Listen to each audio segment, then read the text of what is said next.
In the last video, we learned how to create a particle at point x by operating with the field phi of x on the vacuum, on the vacuum of the free theory. So, if I write it more explicitly, this is this object. So, this has created a particle at time t which is located at x. Now, suppose you want to have a particle which is located at t at the position x, and this particle we want to travel to another location and reach at t prime position x prime, or y, let us say y. Then we ask what is the probability amplitude that a particle located here at time t will appear at time t prime at this location. So, that is the object we want to calculate. So, let us create a particle then at location y at time t prime, and that you can obtain by this.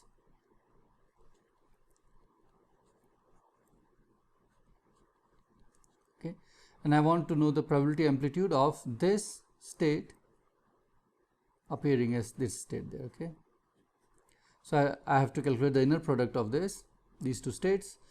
So, first I turn this ket into a bra, which is done by writing this. But now remember that we are still dealing with real scalar fields, which means the phi dagger is same as phi. So, this object is again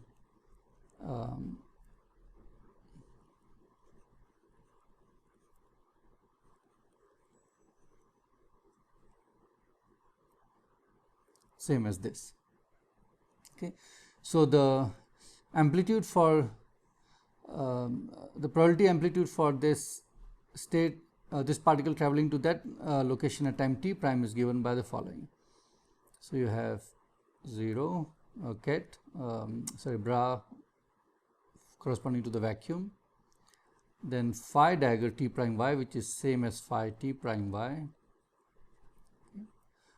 Actually, you should read like this. So, you start from the vacuum, you create the particle at t at x, and then you are looking at the inner product with this state. So, this is the object that you want to calculate and know, and here I am saying that t prime is greater than t, so that you are your particle is propagating from here to there. Another way to see the same object is this, that you start from the vacuum state, this phi creates the particle, then this phi, when it acts on this state, it kills that particle and gives you back the vacuum. So, that is how you can also interpret this object.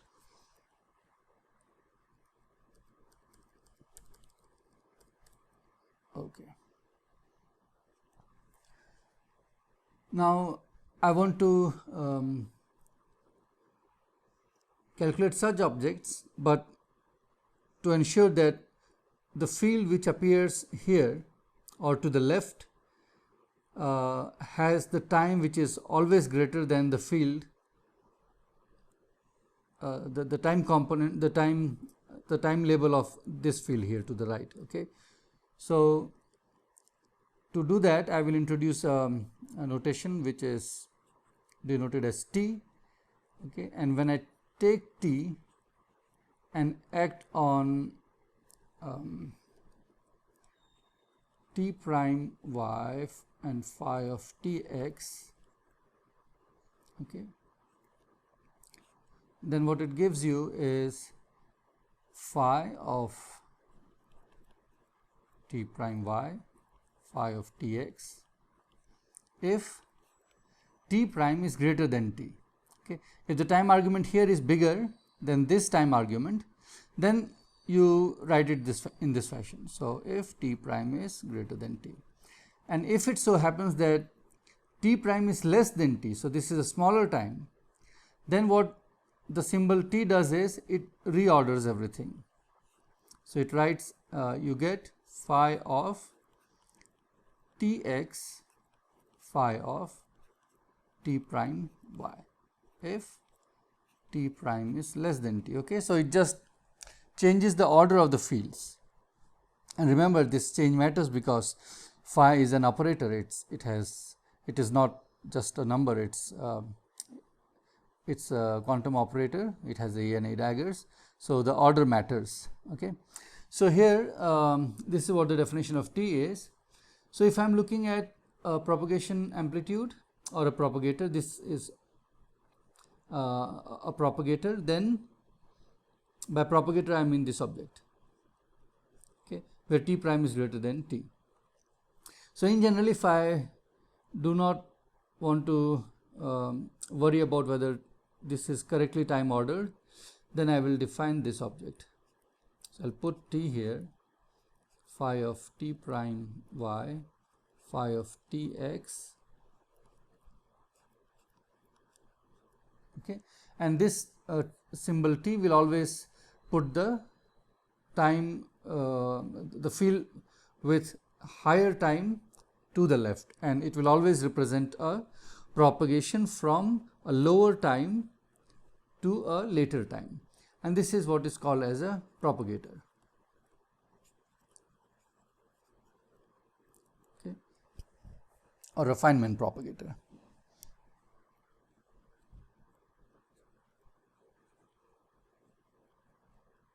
Okay, so let me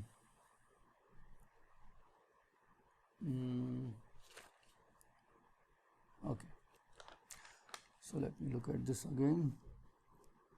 So I will now suppress writing explicitly the time and space components. I will just write it like this.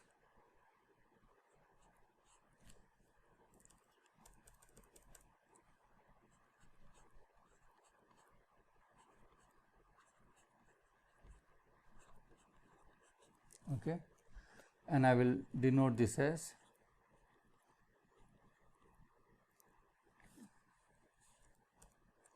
y x. Okay, so this argument here is the first argument, this argument there is the second argument. Okay, I am reading it this way. Okay, so that's the Feynman propagator. Now let's calculate this object, and that's not difficult, but before that let me introduce some more notation.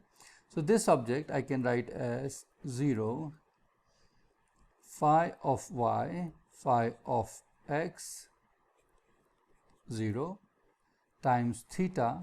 Theta is the unit step function, and it is saying that y0 is greater than x0. So x0 is the time component of this one, y here, and x0 is the time component of x. Okay, so it's saying that this one is rightly ordered. That is what you expect from the definition, if you recall what we wrote just here. Okay, plus if the time ordering is not correct, then it becomes phi x, phi y, theta of x0 minus y0. Okay, so if this one, this time is the x is the one which is at a later time, then this step function contributes, and this one will not contribute then, right, because then this will give you 0. This gives you non-zero only when y naught is greater than x naught. So let me remind you, theta of y naught minus x naught is 1 if y naught is greater than x naught, 0 otherwise. Okay, so that's the unit step function you have, and I will denote this object by d of yx, and that is the same object with the arguments reversed. Okay. So, what we have here is the Feynman propagator df is equal to d of yx theta of y naught minus x naught plus d of xy theta of x naught minus y naught. Okay, that's good. So, I want to calculate what the Feynman propagator is, that is what's the probability amplitude for a particle to travel from point x to point y, and I can do so by first calculating these objects. Okay, so I will calculate dxy now. Okay, so we will calculate dxy, and let me see if I want to say something. Yes. Okay. So let's go ahead.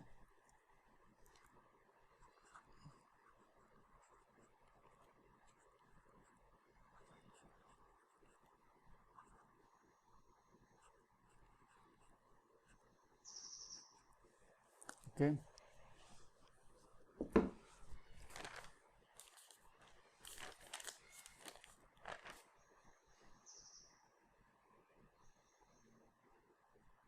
Perfect. Now, this is easy to calculate. All we have to do is substitute the expression for phi of x, and if you remember, let me go back and see if I can find it. Yeah, here.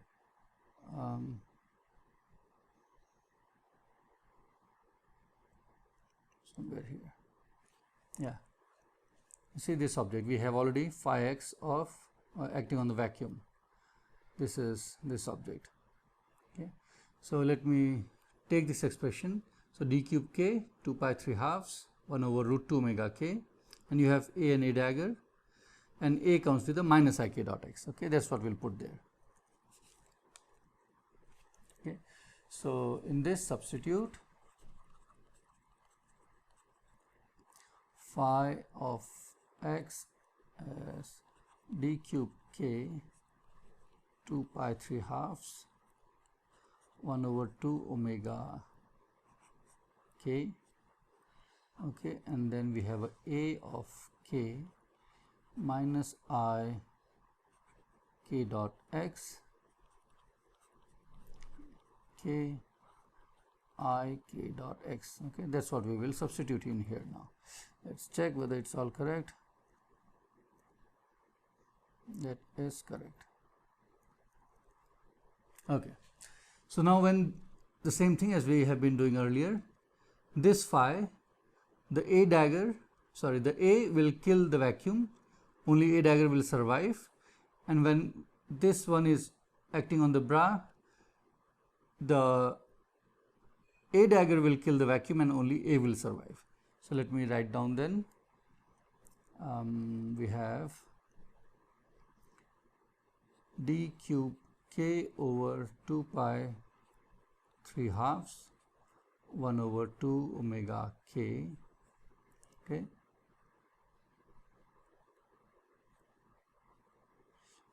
And then a kills the vacuum and only a dagger k survives.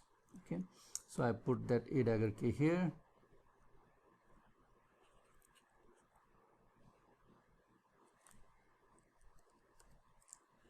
A dagger k, and then it will act on the vacuum.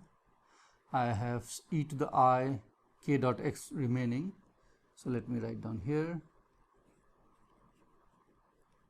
Okay. And not x but y, because here it is y. So, k dot y. Okay, that's fine.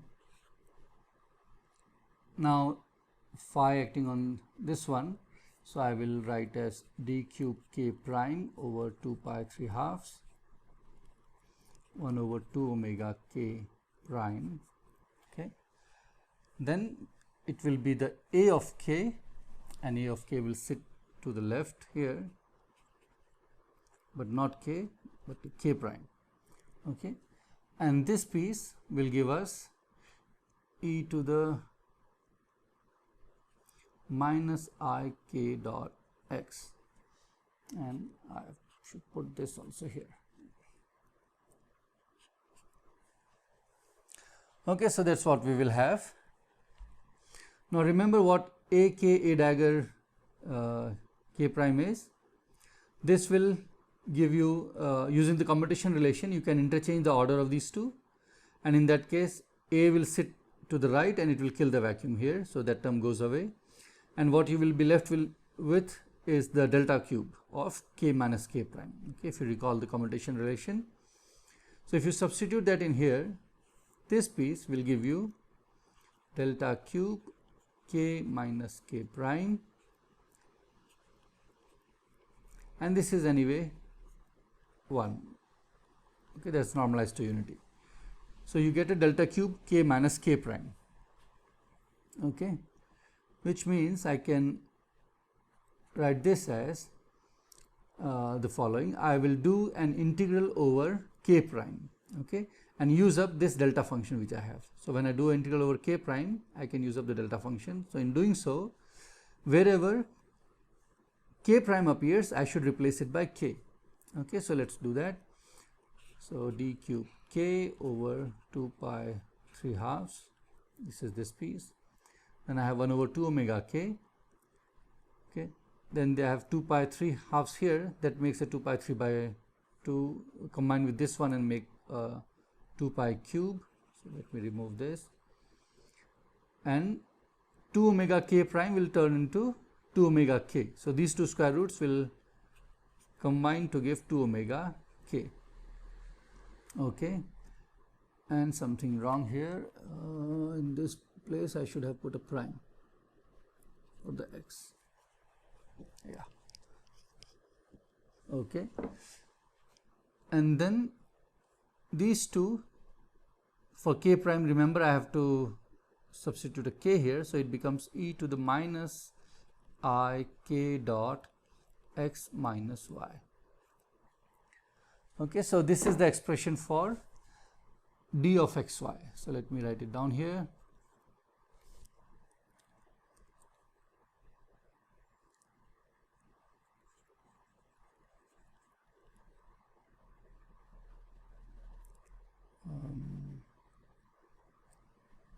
This is d cube k 2 pi cube 2 omega k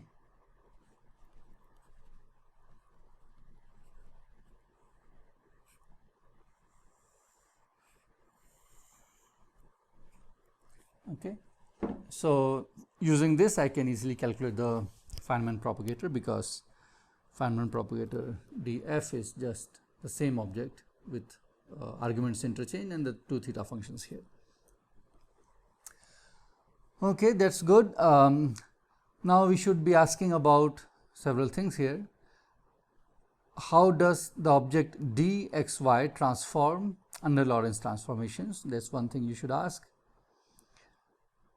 Okay, and also note that another thing, that it's not really a function of x and y independently. Okay, it's a function of x minus y. Let me say it in a little more words.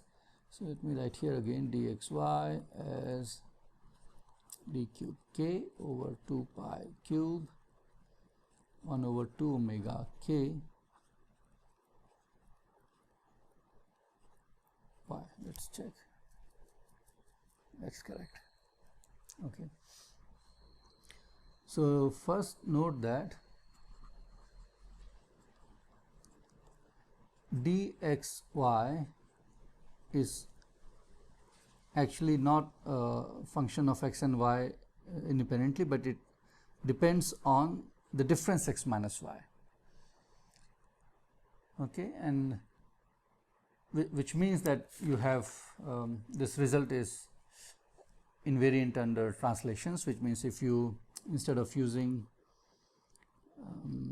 x and y, if you used x prime, which is x plus c, okay, what I really mean here is x prime mu is x mu plus c mu, where c mu is a constant. So it's these are 4 numbers, c0, c1, c2 and c3.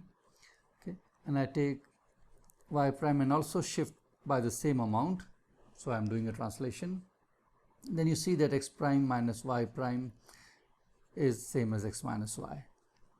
Okay, so it doesn't matter whether you use x minus y or x prime minus y prime, your result will be the same. So that's a function of x minus y. Okay, now what I will show you next is that this object is also invariant under Lorentz transformations.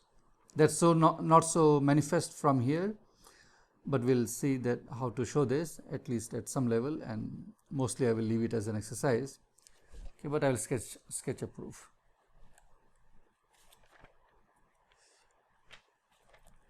Okay, so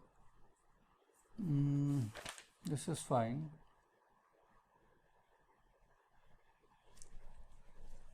So what I have now is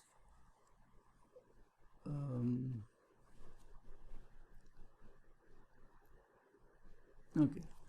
So let's look at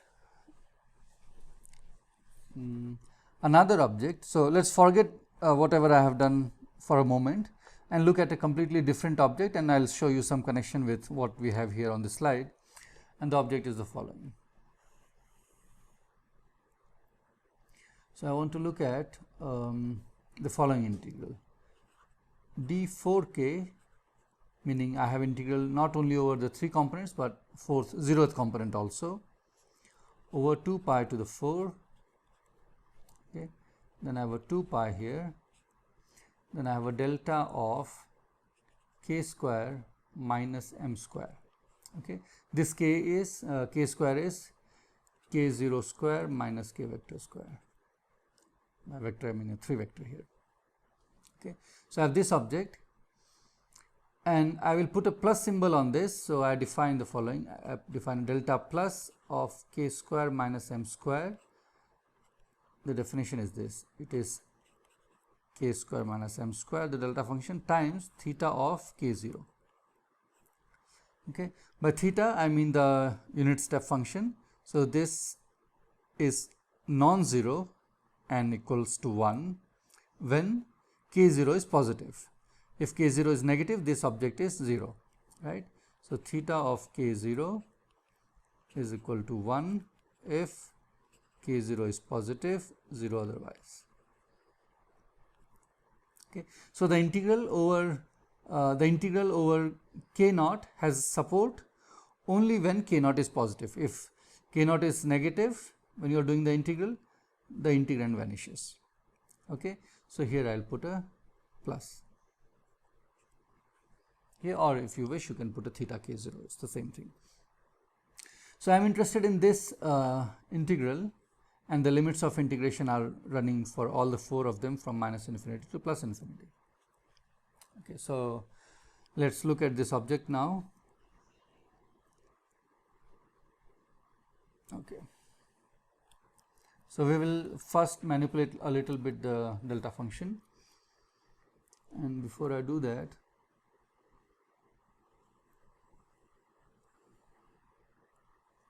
let us look at delta of k square minus m square.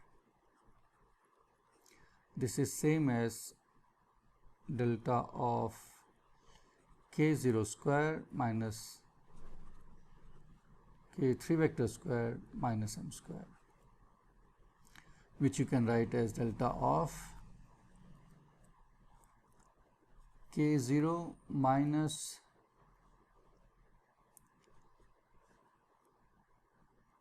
maybe I should just write omega k and k0 plus omega k. Remember, your omega k is okay. So this is true. Now you will use the following: take a delta function, and if you are looking at the delta function of delta of this f of x, then this is equal to you have to calculate delta of x minus x0 I.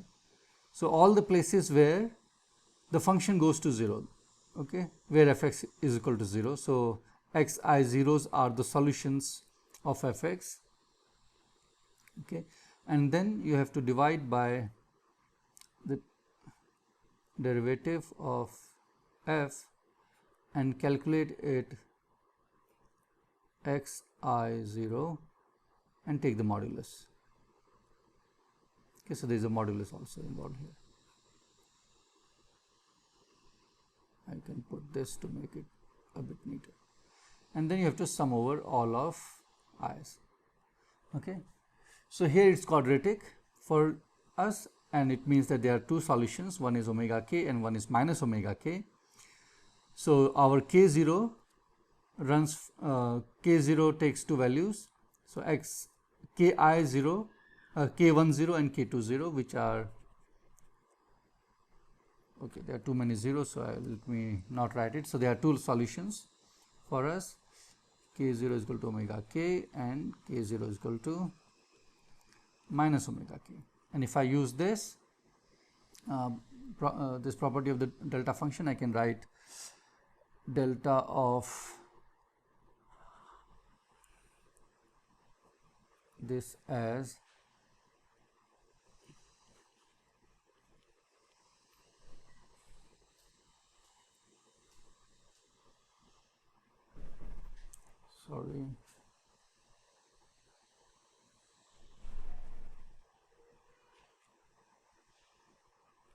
omega k, okay, and both of them will have plus sign.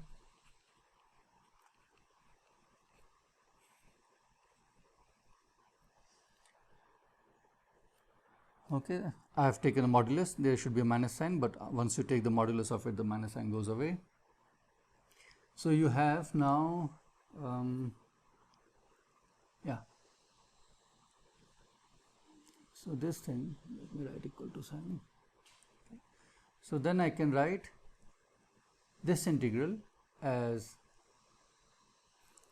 dk0 over 2 pi, then d cube k over 2 pi cube,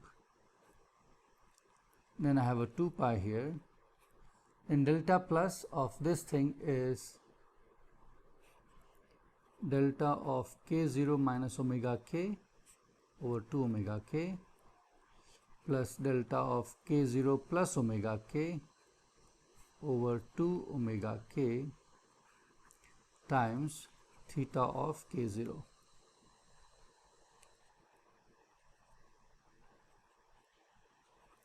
Right? Now let's have a look at this.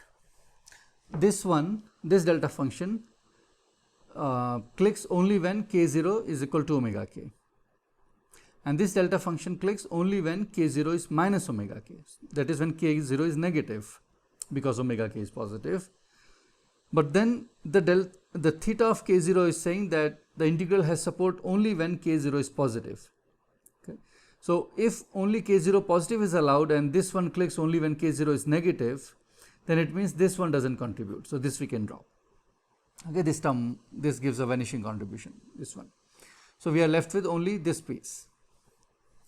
Okay, and this is now redundant because this is saying k0 is positive anyway. Both of them are, this is not adding any new information. So if I look at this, what do I have? The 2 pi cancels. Okay.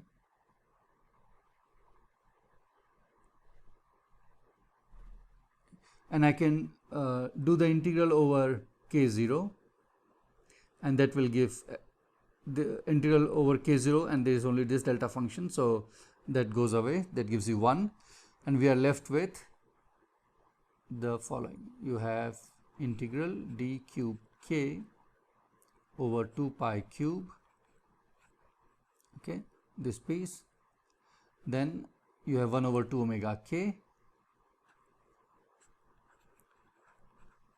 and the delta function has been used, and there is no point in writing this because the fact that k0 is positive is already ensured by the argument of this delta function, because k0 has to be omega k, and that is positive. Okay. So, we see that this object, okay, has a this object is equivalent to this object. Okay. So, let me write it down on the next slide more nicely. So, what we have shown is the following. We have shown that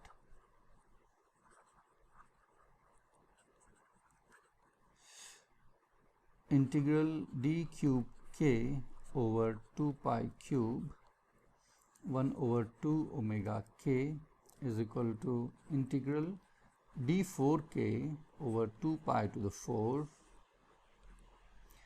and then what, delta of k square minus m square, but I should put a plus here, and where the plus means I have a theta of k0. Okay, that looks good, or maybe I have, this time I will remove the plus and put theta of k0. Same thing. Okay. Now, this one is manifestly Lorentz invariant, and let us see how. So, there are three pieces. One is your d4k. Second is the argument of delta function, which is k square minus m square. Third is theta of k0. Okay. So, what we should show is, argue is that this thing is invariant, and which we can do in the following manner. K square minus m square is a Lorentz invariant quantity anyway, because it's a k mu, so it's a scalar anyway. M square is a scalar. So, this is a Lorentz invariant object. d4k is also Lorentz invariant. You should do this exercise, show that this is same as d4k prime. Okay. So, when you are doing Lorentz transformations, you will get this, and by that I mean proper orthochronous Lorentz transformations. And the theta of k naught, how about this one?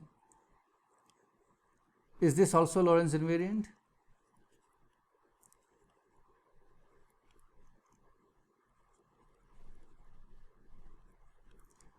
Well, this is also Lorentz invariant, because see here k square, or the k, is a time-like vector. Why? Because the delta function will click only when k square minus m square is equal to 0, or m square. So, this is a positive number. Okay. So, the k you have, k mu that you have, is time-like.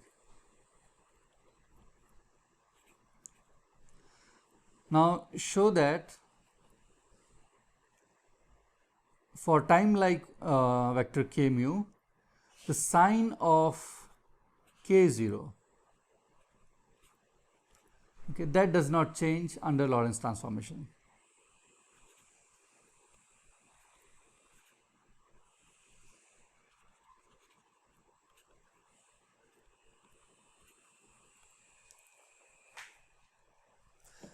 Okay, means if k naught was positive, it remains positive, or if it was negative, it remains negative. So, if it was positive and if it remains positive, then it means that theta of k0, which is 1 when k naught is greater than 0, remains remains the same under Lorentz transformations, which means theta of k0 will also be Lorentz invariant object. Okay. So, please show this, but I will give you one way to think why it should be this way. So, think of a vector, let us call it what? Let us call it, okay, let us look at this vector x minus y, some two space time points, okay, x and y, and I am looking at the difference. And let us say my x is and y is t prime y. Okay. So, if you look at the time component of this object, it will be, so x minus y will be t minus t prime, and x minus y. Okay. Now, if x minus y, let's call it alpha. Okay. If alpha is a time-like vector, meaning if the separation between the two x and y is time-like, okay, then you know that you can, if it is time-like, then the t and t prime, there is an order. I mean, there is a there is a well-defined notion of which event happened earlier and which event happened later. Okay, so there is a clear idea about which one is first and which one is second. So let's say t is the one which is bigger than t prime. Okay, so meaning the event x has happened later than the event y. Now you know that if you have a time-like separation of intervals between two space-time points, which one has happened first and which one has happened later cannot be changed by doing a Lorentz transformation. So in all frames of reference, you'll always find that x happened later than y. Okay, which is not the case if you have a space-like interval. In that case, you can change the order in which the events happen. Okay, so if t, which means that if t is greater than t prime, which means that this object is positive, no matter to which frame you go to, this always remains positive. Okay, and if this is true for the vector, the 4 vector alpha, then the same will be true for any 4 vector which is time-like, because in this we are not using any other property other than Lorentz transformations, right? And you know that the difference of space-time intervals is the prototype for defining vectors. So if this vector follows this, all other vectors also have to follow this. So that's a way to think about it, but of course you can do an explicit computation and show that sign of k0 will not change under Lorentz transformations, or more properly under proper orthogonal Lorentz transformations. I believe I will return to this Lorentz transformations in more detail later, but for now we have concluded that this object is Lorentz transformation invariant. Okay, it's a invariant quantity. So if you multiply in here any other object f of k which is Lorentz invariant, then this integral will be Lorentz invariant. So I should be multiplying f of k both sides, and from here it's clear then that this object dxy, that's Lorentz invariant, because this piece I have shown that this is Lorentz invariant and this function will be Lorentz invariant. Okay, to see that, note here. So what I am saying is, take x, let me write it again, let me do it little clearly.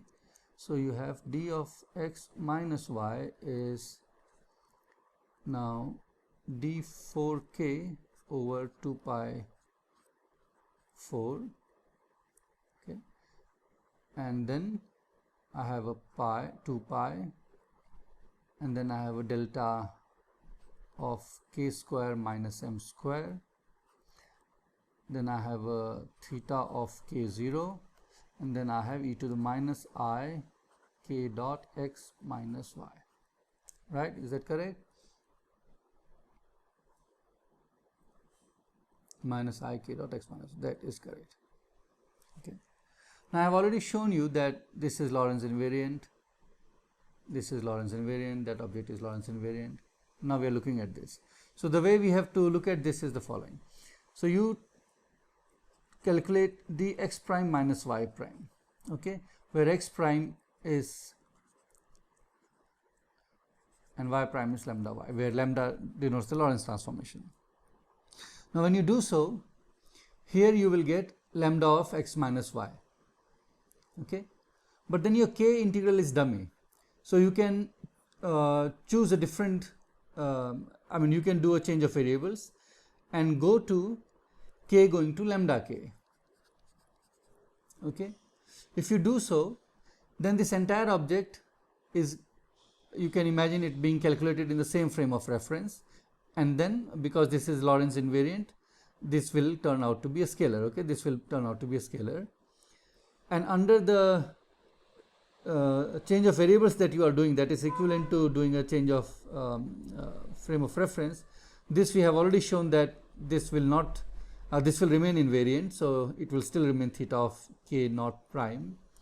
This will also be the same way, it will become delta of k prime square minus m square, and you already know that d4 k is same as d4 k prime. So this object is clearly now Lorentz invariant.